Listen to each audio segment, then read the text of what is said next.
Good morning, Tallahassee. It's time to wake up War Chant on 97.9 ESPN Radio. Here's WarChant.com's Aslan Hajavandi and Corey Clark. His pass is picked off. Forrest has it.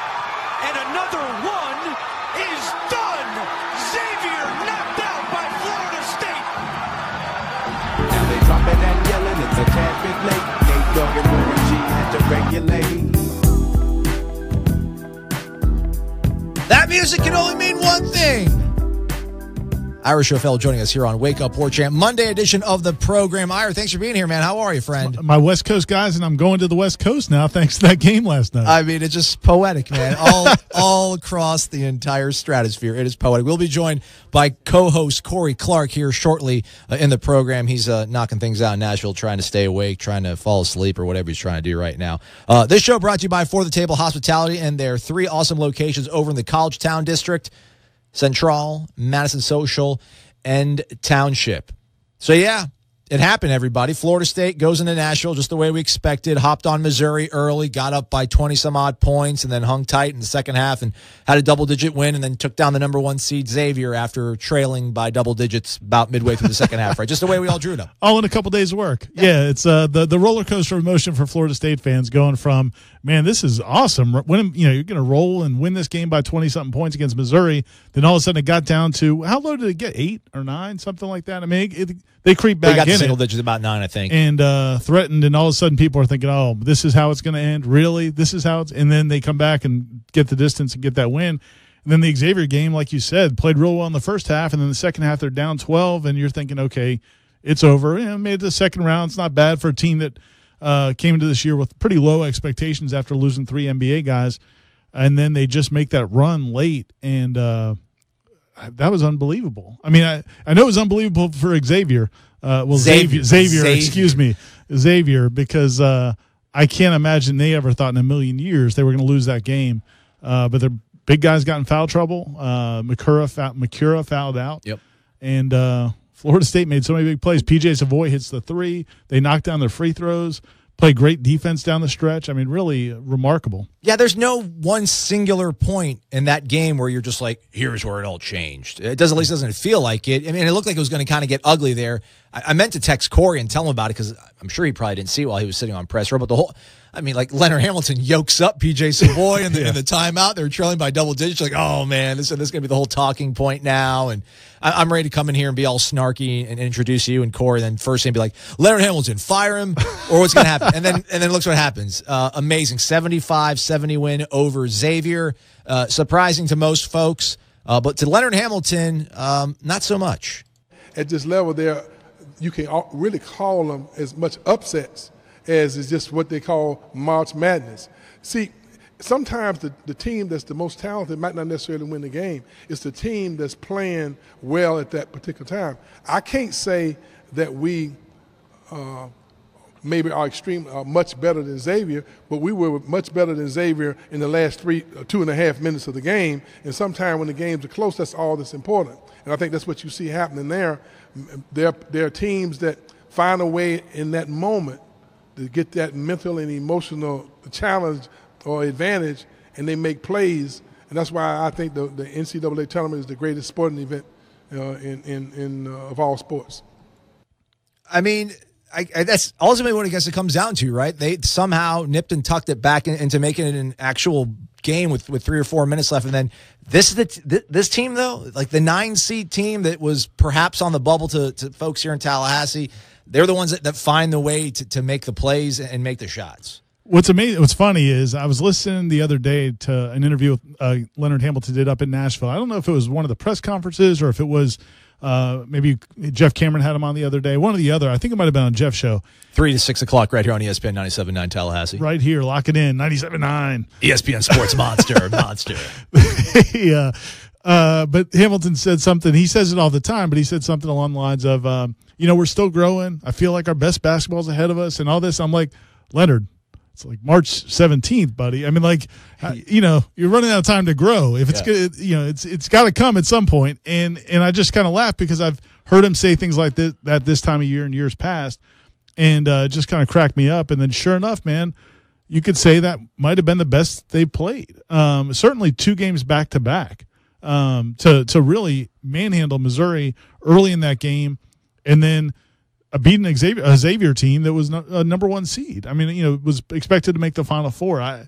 That's really back-to-back away from home. That's the best they've played all year, and man, that's what you want to do. I mean, you want to be doing it in March.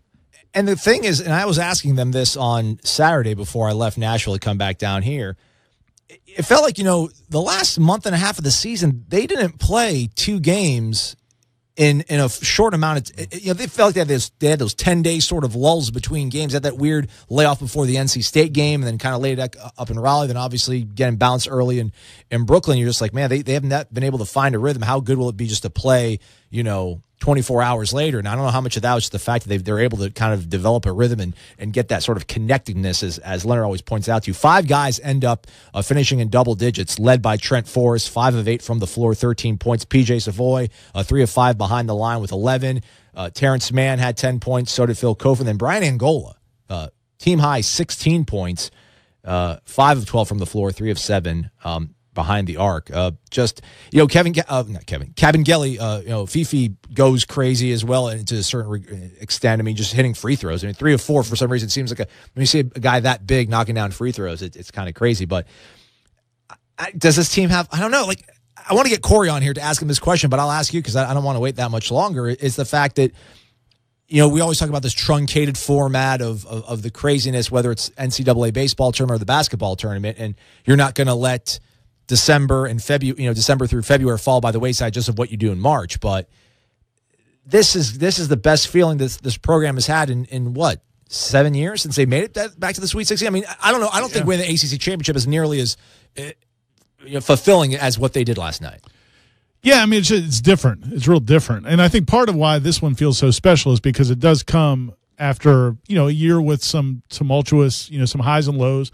And then also, there's been so much kind of drama about Leonard Hamilton and the staff after not making the tournament for 4 years. So you're still kind of in the middle of all that. I think that's why it kind of feels so raw and so emotional.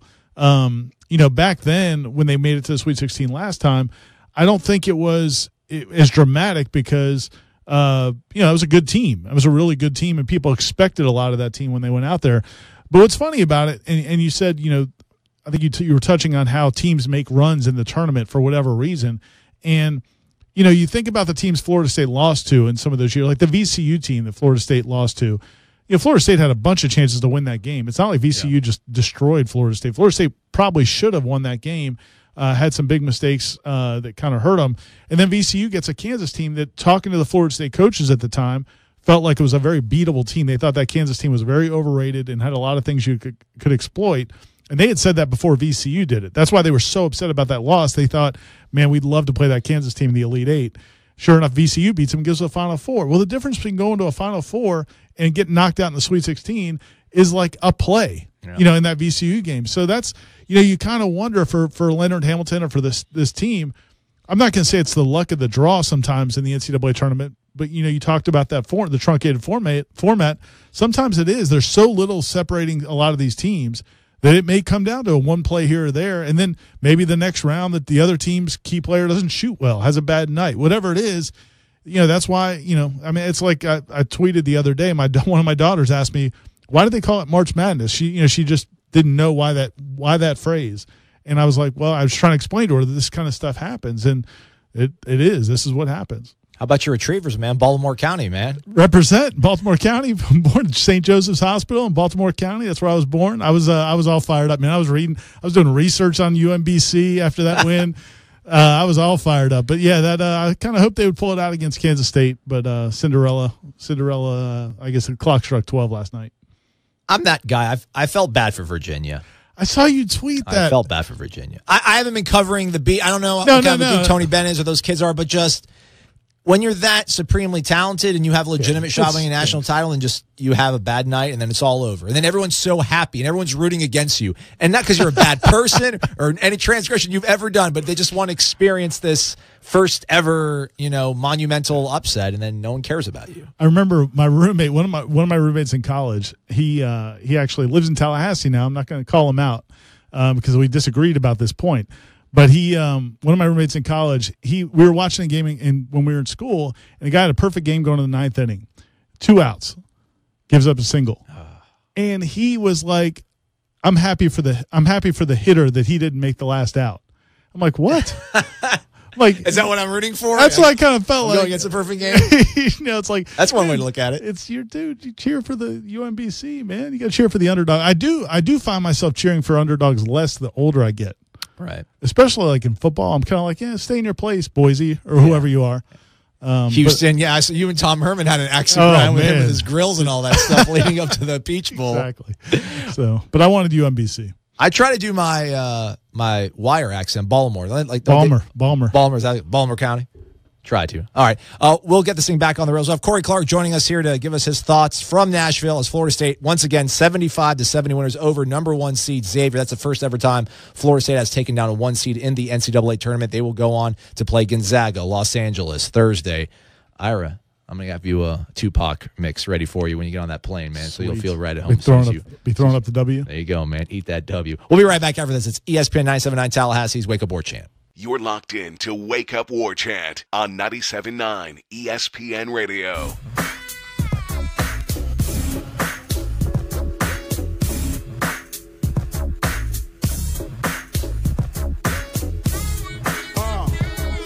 Yeah, that's right. Irish O'Fell is going to go back to Cali. I'm going to keep it here and hang out with Willie Taggart for a little bit. Spring football getting ready to gear up. It's Wake Up War Chant right here on ESPN 97.9 Tallahassee, brought to you by For the Table Hospitality and their 3 awesome locations over in the College Town District. You know them already, but we'll say it one more time. Central, Madison Social, and Township. Go ahead, check them on out. And now the universe has now been restored to its natural order. Corey Clark joining us here on his program also. Wake Up War Chant. It's your show too, buddy. How are you, man? How's Nashville been? I'm good. I'm sorry I have to do it on the phone, like a cheapskate. Like we're back in the 2008. But that was a pretty memorable win for the Florida State basketball program. It's kind of the way we saw it all working out, though. Ira and I talked about it. This was the way it was forecasted, right? These sort of huge wins over Missouri, and then just to fall into a deficit, do the whole rope-a-dope against Xavier, and then come back and close out strongly in 3.5 minutes and just show what kind of metal this team is made of. Yeah, of course. I kind of, I don't know if Ira remembers the conversation, but back in October when he asked me what I thought about this team, I'm like, look, it's Sweet 16 caliber easily, and it might be Final Four caliber depending on the matchup. So it's good to be right, but I usually am. Ira, you remember that conversation, don't you? I do. Actually, not at all. But I'm with you. I'm not going to sell you out.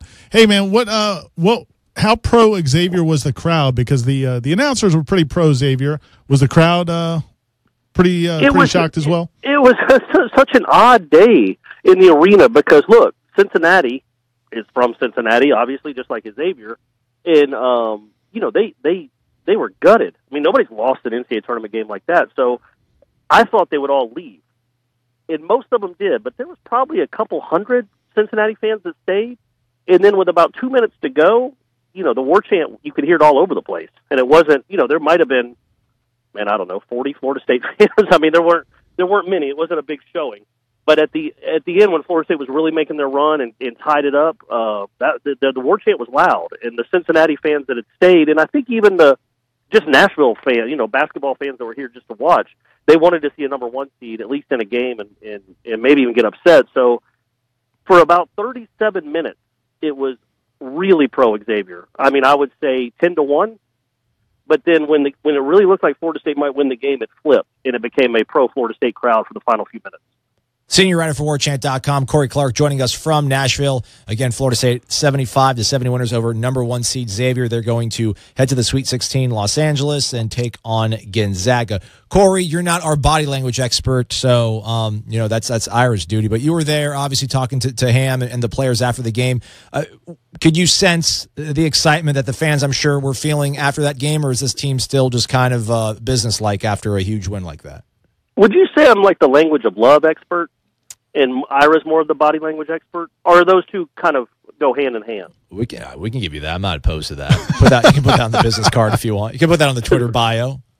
So no, they were not it was not business as usual. They were really fired up, as you can imagine. It was a very happy locker room, a lot of high fives, a lot of hugs, a lot of dancing. We ain't got to go to class for 3 more days, and we go to L.A. Yeah, they're going to get to go to L.A. I mean, so obviously it wasn't just it wasn't just a ho-hum, yeah, we've done this before type thing, because heaven knows they haven't. Nobody on this team's been to a Sweet 16. Leonard's only been to 2 since he's been at Florida State, and I think 4 in his career as a head coach. And then Florida State's only been 5 times in the history. So, yeah, it's not been there, done that, and they were really excited. And I think part of it, too, it's not just the comeback, and it's not just that they're going to the Sweet 16. It's who they did it against and how they were embarrassed and humiliated by that team and by pretty much those same exact players, including McCura, last year. And then this year, when it mattered, they fouled him out, and then they played really well down the stretch. That was really kind of sweet redemption for all the guys that were on this team that were on the team last year. For Ira, we really couldn't, at least I couldn't put my finger on one moment that really kind of swung that game. It felt like they were dead in the water there, with about 10 minutes left in the half. Was there anything to you that kind of stood out that turned the tide in that game? And then also, I know we talked about it off the air before we brought you on, but the whole altercation, you did see that between Ham and PJ Savoy as well, if you could give us some background on that. Yeah, so PJ Savoy and Forrest were arguing with each other vehemently after a timeout. I think Xavier may have just gone back up by 10 or 11. A guy had gotten free on a fast break, and they were yelling at each other. And Ham had to separate them. Essentially, they were angry with each other. And I talked to both of the players afterwards, and they said it was kind of a defensive lapse that essentially Trent was yelling, but mad at PJ for something he had done defensively. And then I thought it was fitting that on the game-winning shot, it was Trent Forrest that found PJ Savoy. They're both like, yeah, that's what we do. We're like brothers. And you hear this a lot. It's a cliche, but we're like brothers. We get mad at each other, even in practice. But we're going to celebrate with each other, and we're teammates. And so, they were celebrating with each other and high-fiving with each other in the locker room, and certainly hugging on the court after that win. So I think it was just, and I thought there was a play, when you asked me the moment, there was a play. Savoy I think they were down by 4. Savoy took a corner 3, and it did everything but go in. It hit the rim, rolled around, came off. Xavier got the ball with maybe 3 minutes to go, and 4 minutes, and Savoy forced a turnover.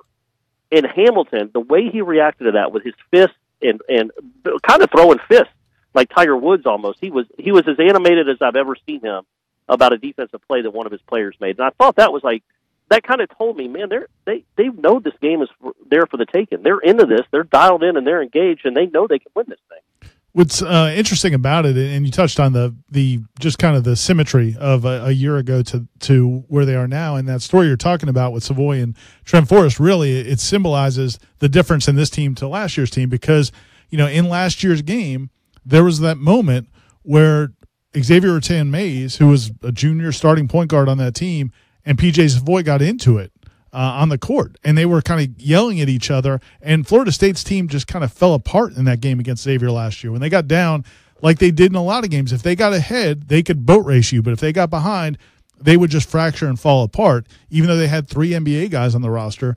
This team has been different all year. Even when they lost by 2 or 3. They lost in heartbreaking fashion. They didn't always play smart, but they never really kind of came apart. And I think that's what you saw in that game was they're down 12, and I think Xavier and probably everybody in the building thought, okay, this is going to end something similar to last year, but it didn't. Florida State made the plays. They drew charges. They really just showed toughness. I thought there were a couple plays in that game where Savoy and Forrest, after big plays, kind of got in the grill of the Xavier players, kind of let them know we're not backing down this time. I just think this game, like you said, it was fitting that they played this team because it was very symbolic of how far they've come.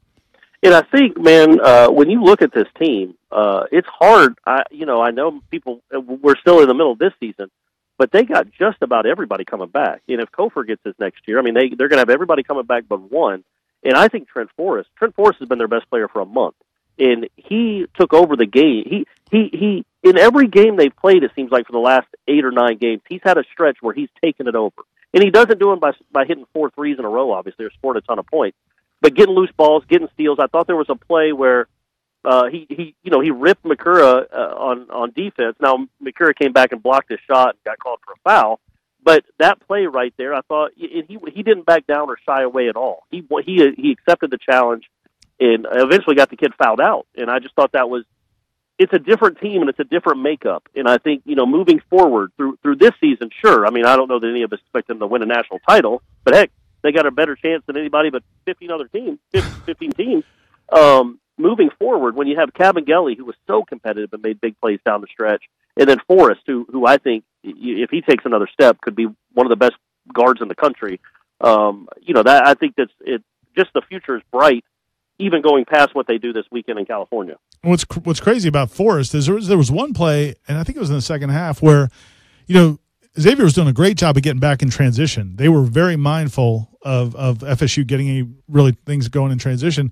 Trent Forrest got the ball, and literally there were 4 guys racing back. He was like 1-on-4, and he just races in and gets the layup.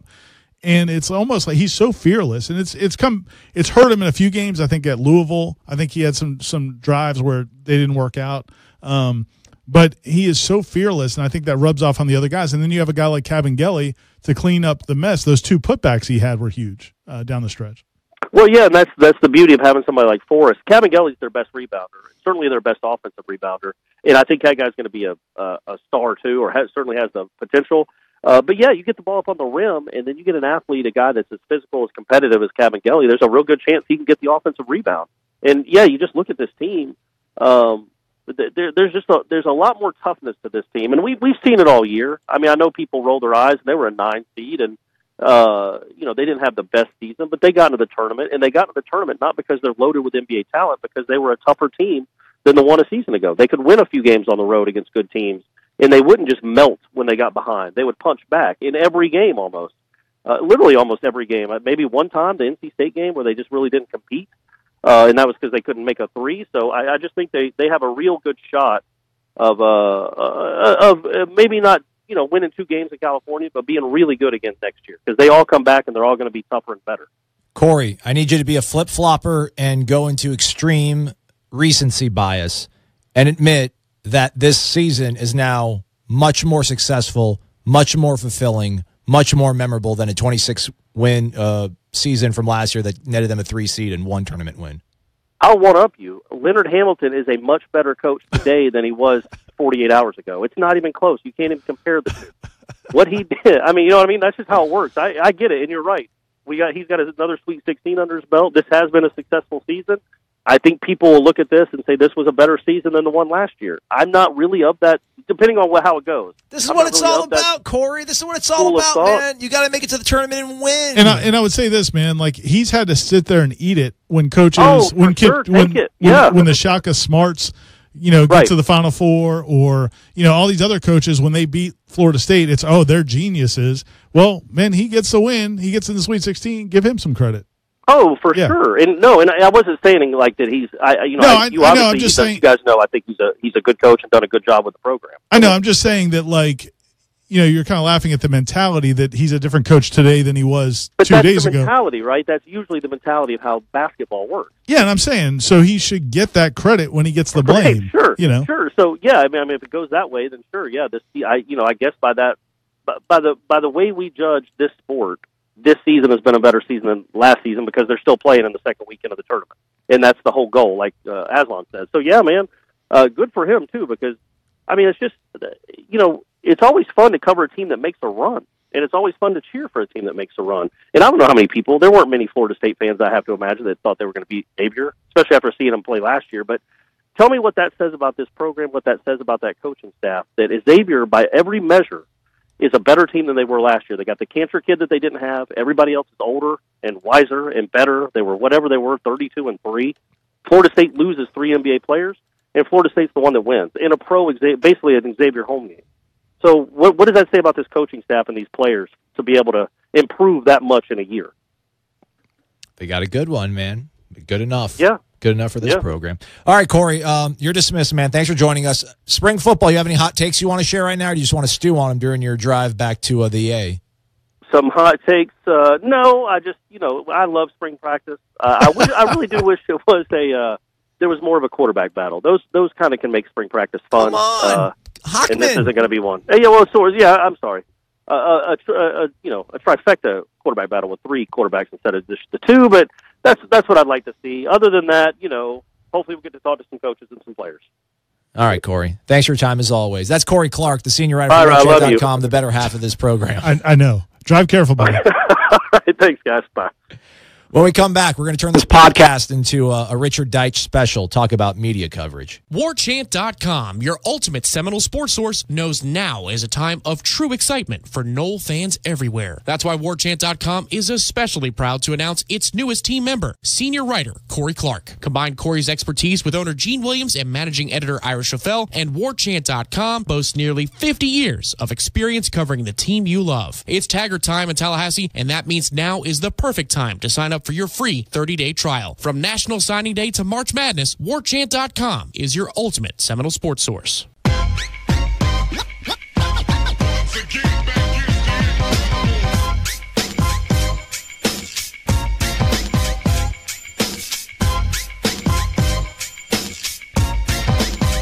Welcome on back to the program. He's Ira filling in for Corey Clark, who's up in Nashville or resting it off right now in the A. I'm Aslan. It's Wake Up War Chant, ESPN 97.9 Tallahassee. Thanks for being here, folks. The show brought to you by For the Table Hospitality and their 3 great locations in the College Town District, Central, Township, Madison Social. Which one's your favorite? Ira, do you have a favorite amongst the 3, or are they like your children and you can't pick? Old school, Madison Social.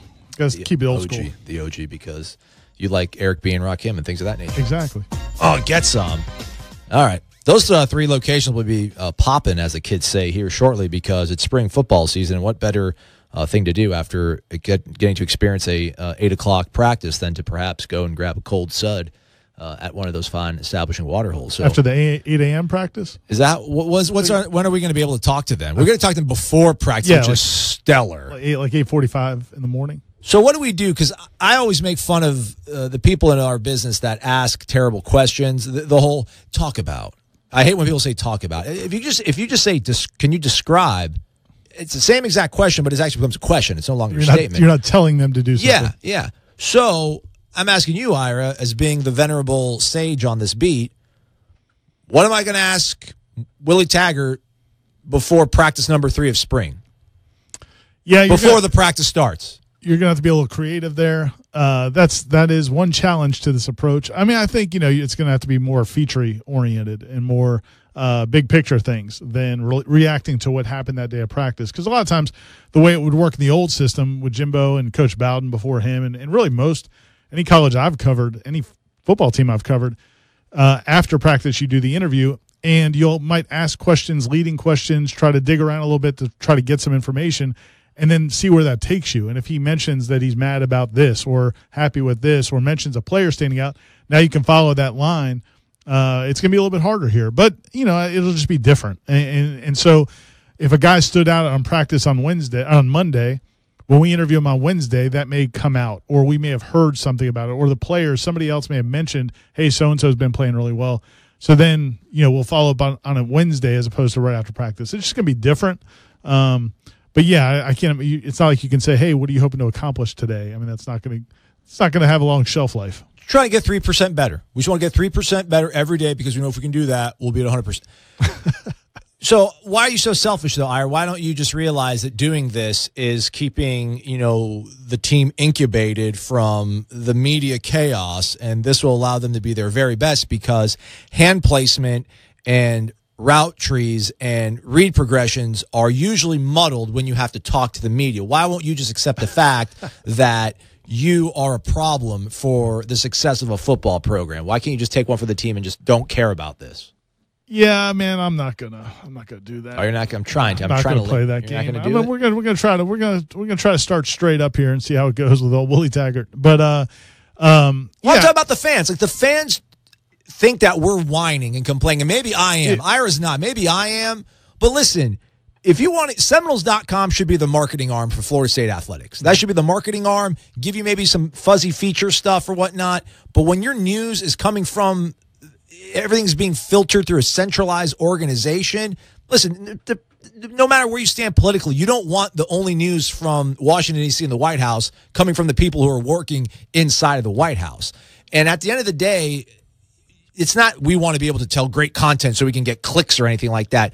I want to be knowledgeable of what's going on, man. I want to be able to see what's going on. I want to be able to ask substantive questions to get an idea of what's going on with the program as opposed to just being like, here's a minute and a half of them saying cool stuff as they chop around in the grass at 6 o'clock in the morning. Yeah, I mean, I think, again, we have to be better at our jobs. I mean, I agree with what you're saying to the standpoint of I think that the fans are never going to sympathize with the media because they're all they're concerned about is their team playing well and succeeding. So anything that their coach thinks is going to help that, they're for. Whether it's cutting off social media, whether it's cutting back our access. So you're never going to win that battle with the fans. It is funny, though, after something happens like this past season with Jimbo Fisher, and everybody was like, well, why weren't you guys writing this at the time? Why weren't you guys saying this at the time? And it's like, wait a minute. I thought you wanted us to shut up and let them win games. And now you're like, why weren't you guys in there? Well, you guys were all cheering when Jimbo kept us out of practice all year. So we'll see, and again, I just think, but I do think from the reality of when you look at media coverage today, especially college sports, it's funny. I was on a plane with an NFL agent. This was it was after the bowl game. It was an NFL agent who was actually at a bowl game, and I ran into him in Atlanta, and we were talking about college coaches and NFL coaches, and he was saying, he's like, man, college coaches are the worst. He's like, they are just the worst. He's like, because they're kings. They're the king of the campus, and nobody challenges them, so they do whatever they want. And he said it's totally different in the NFL. Those guys, a lot of those guys make less than the players. They're other than a Belichick or a couple guys like that. Yeah. For I guess Gruden now, for the most part, those guys know they're replaceable and they don't run everything. So it's just the reality of covering college football at a school like Florida State now. This is how it is. I mean, you're going to kind of have to deal with whatever parameters they put on, but you just have to be better at your job, and we have to be better at our job in terms of finding out what happened in practice when we're not there, through sources, and then also just being more creative with the time we do get and the access we do get. Now at the same time, I'm always fighting. In fact, we're having some discussions right now with the sports information staff about access and what we're going to get and what we've gotten so far. So we're always going to be pushing for more, but at the end of the day, it is what it is. You sound like a coach. We got to get better, guys. Listen, we just got to get there, get better. We got to control. We can control Aslan. That's what we got to do. We can't worry about what the coaches and the SIDs do. I want to use this big fancy microphone to solicit change and things of that nature. Yeah, I mean, again, at the end of the day, it is spring football, and it's just so many other programs announce hirings, and they do weird things like set up a podium and put a banner behind it and say, hey, carve out 15 minutes of your day. We're going to introduce you to your constituents, especially when you're bringing in guys from East Lansing and College Park that have no ties to the school. No one really knows a lot about them. And just those things, I don't know if those are things that kind of are more frustrating for guys like you and Corey that have to write columns. And I'm a guy that just video pretty much, right? I don't have to opine a lot other than when I'm here on the podcast and the show. But it just seems like there's just so many little things that they could do that's not going to interrupt any, the chi, the feng shui of the locker room is not going to be disrupted by these things. I just don't understand why it's such a constant struggle. You just started me in the wrong place. You started with me with the practice interviews and things like that. If you had started me with this I would have been right with you. No, I think it's ridiculous. You hired Willie Taggart.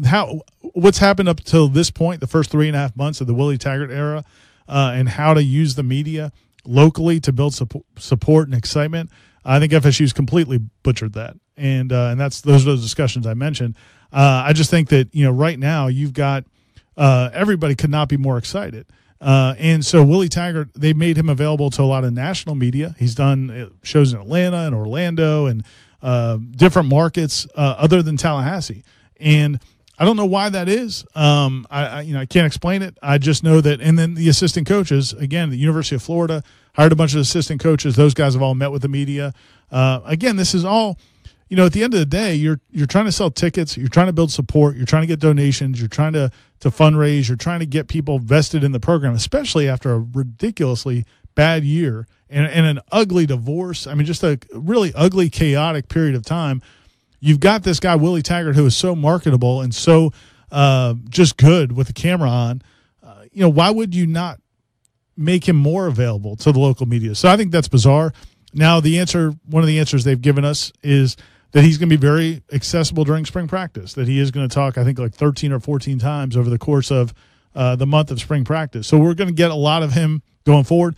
We don't know anything about assistant coaches. If we're going to get those guys, you'd really like to think they would, because, again, I think that was one of the problems in this previous regime was the fans didn't identify with this team. They didn't identify with the players or the coaches because they never got to know them. And I think that's one of those things when things aren't going well, you want the fans to, Jimbo would get mad when the fans didn't support the team or if they didn't fill the stadium and if they didn't support till the last second. Well, they don't know the team because you don't make them available in a setting where they can open up and they can learn their personalities. Think about when you were a young college football fan, and people listening should do the same. The stories you knew about players back then, you knew their backgrounds, you knew what they wanted to do, what they aspired to, you knew their personalities, all that stuff. College coaches have shut so much of that out that I think it's hard for the fans to really embrace the teams unless they're just playing great. If you're playing great, everybody's going to embrace you. Yeah. But otherwise, why am I rooting for this kid? Why am I rooting for this coach? And I think that's where the coaches and the sports information staff can do some things to foster that. And I think Florida State has really missed a window of opportunity here these first few months. Hopefully they'll change it going forward. I mean, this isn't anything, again, that's isolated to Florida State. And as, Jeff kind of had your back on with several headlines, or maybe he didn't so much. But, you're not attacking Willie Taggart. This is not Ira or myself attacking Willie Taggart. This is just two guys chewing the fat about, challenges at the job site and what have you, things of that nature. It's just bizarre to me because I guess I started off covering football at the smaller level. I covered at the FCS level, although they were kind of tough, believe it or not. I covered Montana State. You would figure they would just kind of roll out the red carpet for the local TV station and come cover Montana State. But they were a little bit, there's a little bit of friction there, a little bit of pushback. But when I got to Mississippi, whenever, and I don't know how much it was the fact that we were the Jackson station, and Jackson's the biggest market in Mississippi. So whenever you'd come up there, they were like, okay, they wouldn't bend over backwards for you, but they would help you out and facilitate a lot of things. It's just such a weird, and I'm on the tail end of things, like the relationship between sports information directors and the media. It used to be such a collaborative sort of effort, and now it's they're like a sentry guarding over the castle, and like they don't want anybody to come close to the king. And it's like, man, we're not going to poison the guy. We just want to put a microphone in front of him, ask a few questions, and see how it all goes. But again, we'll find out here in 2 days as spring football starts. Again, who knows? Maybe Willie will sit there and hold court and be really introspective and give us a lot of insight into what's going on, as opposed to talking a million miles a minute and naming 17 players when we ask him who's standing out. Exactly. And none of the 17 guys ends up doing anything in fall. Yeah, those were good old days. But everybody, everywhere that Willie Taggart has been, had a very good relationship with the media. When he was at USF, we've talked to writers there. When he was at Oregon, I'm sure if there were any media at Western Kentucky, he was probably great with them as well. I don't know any of them, but as far as his reputation is that he is affable, that he's and he has been in the few times we've had chances to talk to him. You guys went down to interview him down in 5 hours. Brevard. Yeah, you drove down 5 hours to get him down there and coast in the Space Coast. But so I expect him to be good, and I the informal kind of running into the assistant coaches and just kind of what you're hearing around about them, they're all very likable. And again, so that's another reason to put them out there. And like you said, what they've done so far is they've put them out there in these controlled sound bites that sports information, the state media has put out there. But people don't, people inherently there's are nothing not going to substantive from that. Yeah, and they're not inherently going to. There's nothing below the surface. There's nothing that's. Let's go. Let's be a champion out there, boys. One more rep. Need your best. Let's be a champion out there today. It's the stuff you would think you would hear in any college from any coach anywhere. But beyond that, when stories or information comes out from the state-sponsored media, like, people don't believe it. I mean, that's just what it is. You're not unbiased. You're not independent. You're preaching the company. It's a PR firm, which is fine, but that's it is what it is. So anyway, I think it'll get better. And I think you're speaking it into existence. I feel like you're speaking it into existence because we don't know. I'm gonna believe it's gonna get better, Aslan. Florida State's going to the Sweet 16. I believe it's going to get better. The worm's got to turn. Let's talk about the baseball team. They bounced back in a nice way. We'll wrap that up along with the show right after this here on ESPN 97.9 Tallahassee. It's Wake Up War Chant. You're locked in to Wake Up War Chant on 97.9 ESPN Radio.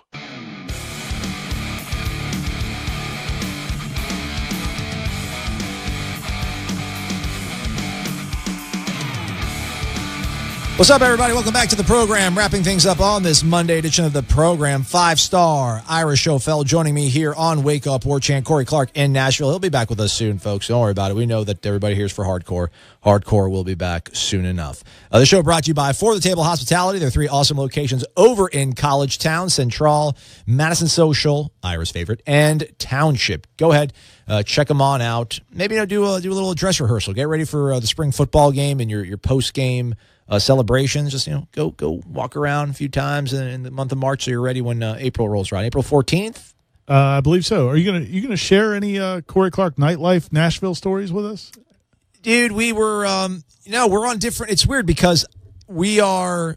It was always funny being in television because television and print writers are on such different sort of schedules. It's complete and reverse. Demands. You guys do so much stuff before, and then afterwards you're kind of done, and then we're the reverse. Afterwards, we're just starting, and a lot of times. Well, TV may have to leave. Well, with TV, what I'm doing now is, even with TV, it's like, you'd either, it depends because you have a 6 o'clock or a 10 o'clock. And then if the basketball game, like last night, starts at 8:40 Eastern, you're not even worrying about it because you're just like, there's no way I'm getting anything on air in time. I can't show highlights because that's against the law and all that sort of stuff. So it's a piece of cake. But yeah, like we would go, I'm grabbing all these interviews afterwards. I mean, the game story is written pretty much in the second half of a game, and then it's finished up as the game is over.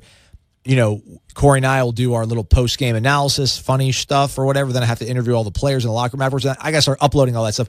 Corey's done. Like Corey is the machine when it comes to writing, especially on deadline. Man, he is so fast. It's ridiculous. Yeah, like we'll do that video. I'm like, all right, man, I'm gonna go grab beer. You want to come grab beer? I'm like, this isn't just going to edit itself and make its way onto the internet, Corey. I have to do all this. So, but it'll be better when you and I are on the road because I bleed on the keyboard. I'm sitting there hacking and hacking and hacking. Corey is a different breed when it comes to hacking. They call him hardcore for a reason. But no, we grabbed the beer after the victory, and we were just making observations about. He's just talking about. Man, he's like, man, time is a flat circle, man.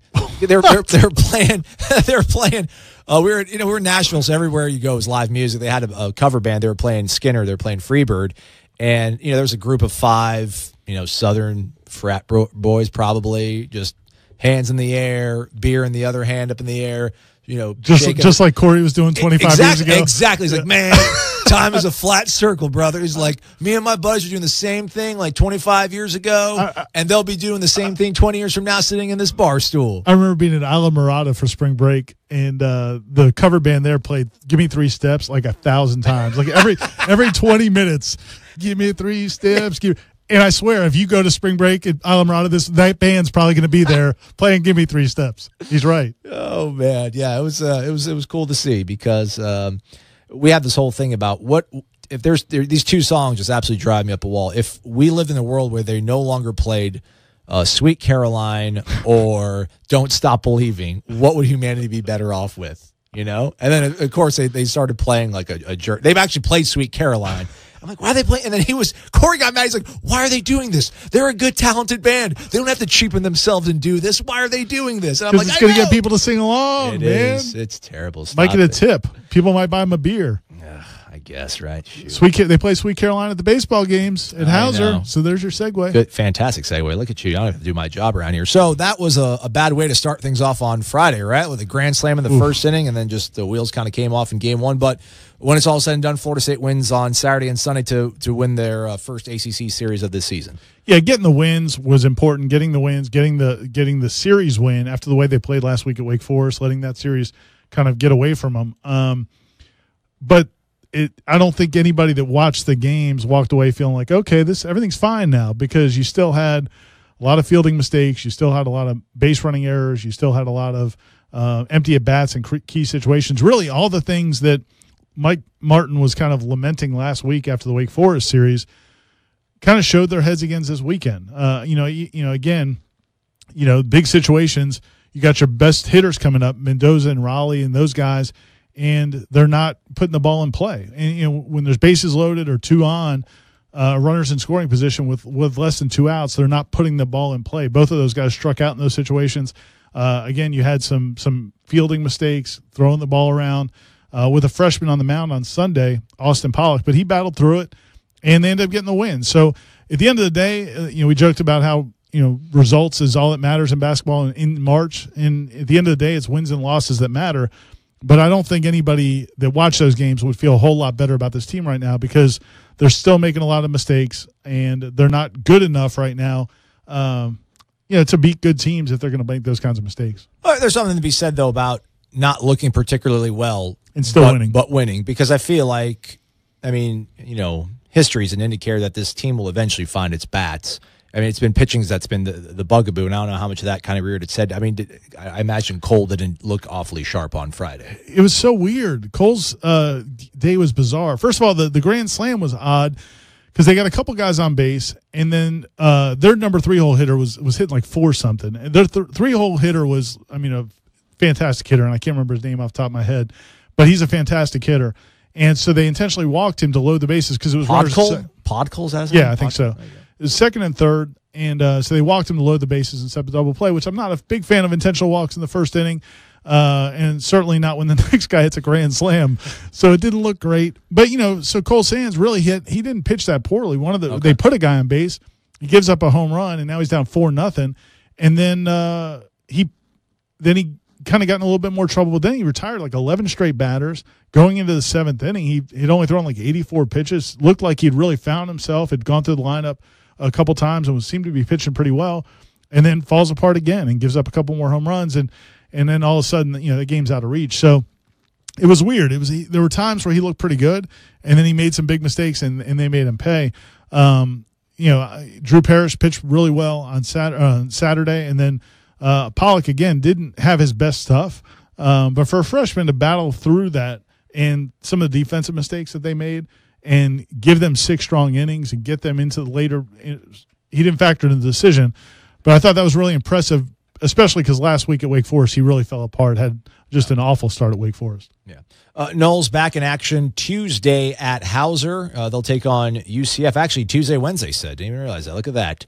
So we get Pro Day on Tuesday, right? Tomorrow's Pro Day, and UCF comes and visits. And UCF's like loaded. Yeah. Apparently, they're like 18 or something, 18-2 or something like that. They've beaten a bunch of good teams already. Swept that should be, it should be an interesting couple games. And things are flip-flopping from here on out. Florida State was at home this past week, and they'll go on the road for ACC play. They'll be heading to Chapel Hill to take on North Carolina for a Friday, Saturday, Sunday set. So that's how things are shaping up on the diamond. That's about all I got in the tank for us today here, Ira. Thanks for being here, man. Appreciate it. I enjoyed it, man. I'm looking forward to the next few days. Pro Day Tuesday, spring football starts Wednesday, and I'll be flying out to California to see my guys, my West Coast guys, and watch the Noles play in the Sweet 16, and we'll see how far they can get. Again, Florida State, for just joining us, Florida State 75-70 winners over Xavier. They're headed to the Sweet 16. Corey Clark was in Nashville covering it. That's why Ira was filling in, but we also need a bit of a ratings bump. I think it worked out probably pretty well. Thanks to Corey. Thanks for Ira. Thanks for everybody. Thanks for you guys for listening. That's a wrap on the show. Thanks to you, Aslan. We'll talk to you guys later.